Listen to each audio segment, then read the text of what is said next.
So hello guys, I welcome you all to our discussion on history of Maharashtra. Today we'll be discussing the second phase, that is the phase of Ambedkar, the reform movements under Ambedkar. Okay, we'll be starting this particular part, the second phase, that is reform movement under Ambedkar, or you can say Dr. Ambedkar. Okay, now you can say he was the most prime leader of the Dalit reform movements after Phule. Okay, so what do you mean of this prime leader? The leader who gained more limelight, or you can say the leader who was more prolonged or who has done immense contribution to Phule. This doesn't mean that the other reformers are nothing. Okay, but something more than them. He has done to the society something more than that people. Okay, that's why it's called as prime leader in the social equality movements. Okay, so he has contributed immensely to get rid of untouchability and inequality. Get rid of untouchability and inequality. Okay, so what he wanted was Dalit should get a human treatment. Dalit should get a humane treatment. Okay, so talking about Ambedkar, he was a great philosopher, an intellect, president of the drafting committee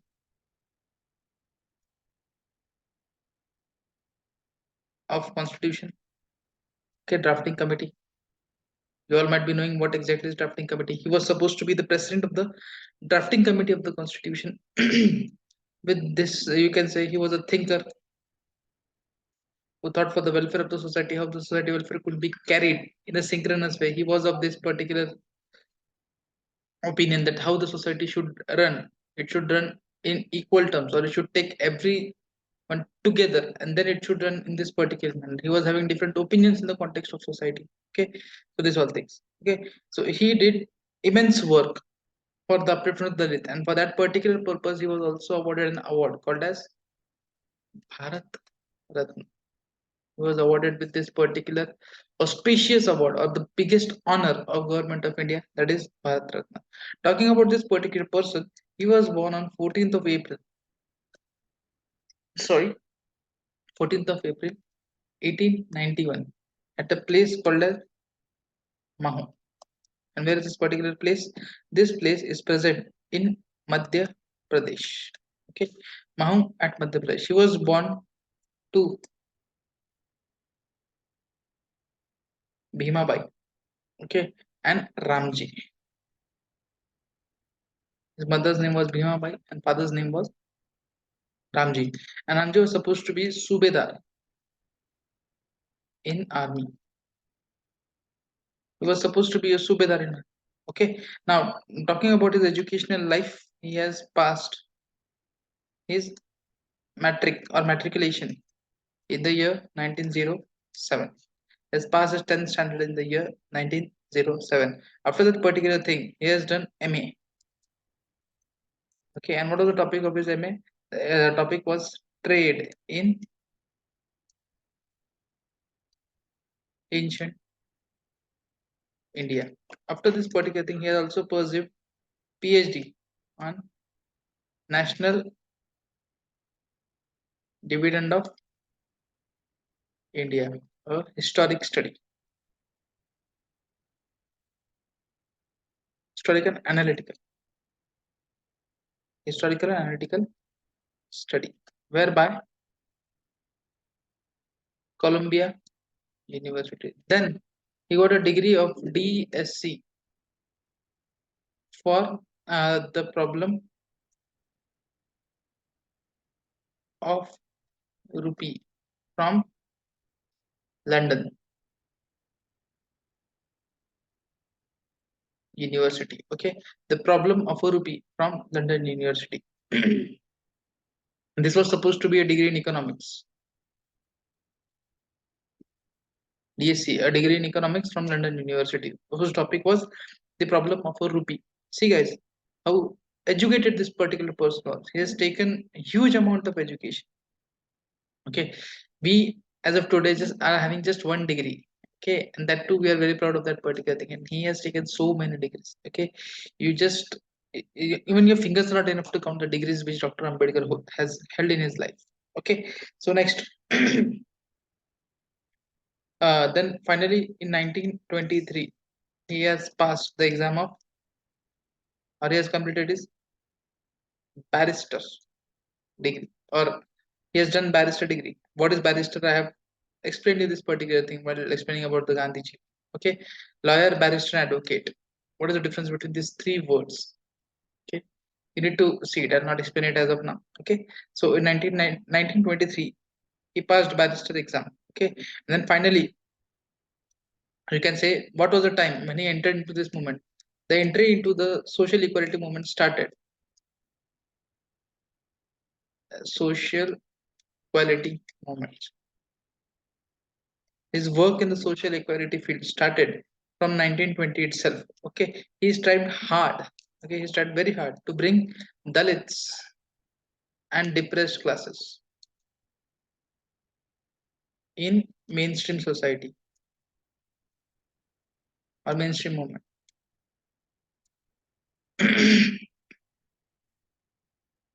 Okay, what he said, he was of the opinion that social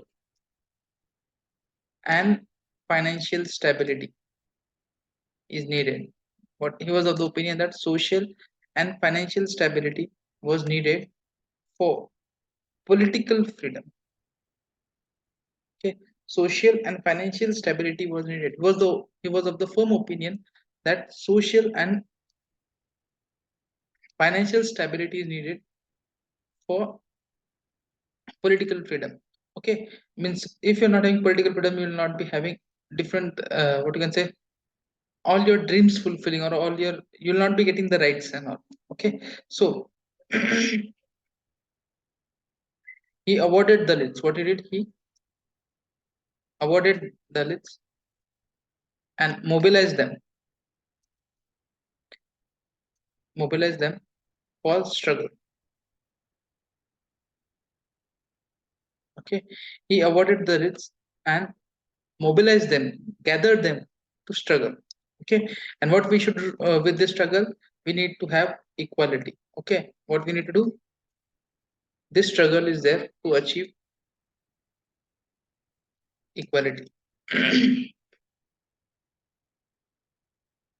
Okay, so what he has done, he has emphasized, okay, emphasized on education for downtrodden. Okay, he was always of the opinion that the downtroddenness could be get off or rid of only with education. If you're having proper education, then only you can properly get rid of uh, from the downtroddenness. This was the opinion which he kept. Okay, for all this, for all these particular contributions, okay, he was respected. Now, the most important thing about his life was Manga Operation. I'll start on the new page. Just a minute. The most important thing was Manga Parishad. What was the importance of this particular parishad, Manga Parishad? Okay, okay. He was supposed to be the president of this conference. And who called this particular conference? Appa Sahib Patel. This conference was called by Appa Sahib Patel of Mangao, which is Kagal district. When it was called on 20th of March 1920. This particular conference was called on 20th of March 1920. Okay, here what happened? Here the biggest thing happened. Okay, Shahu Maharaj.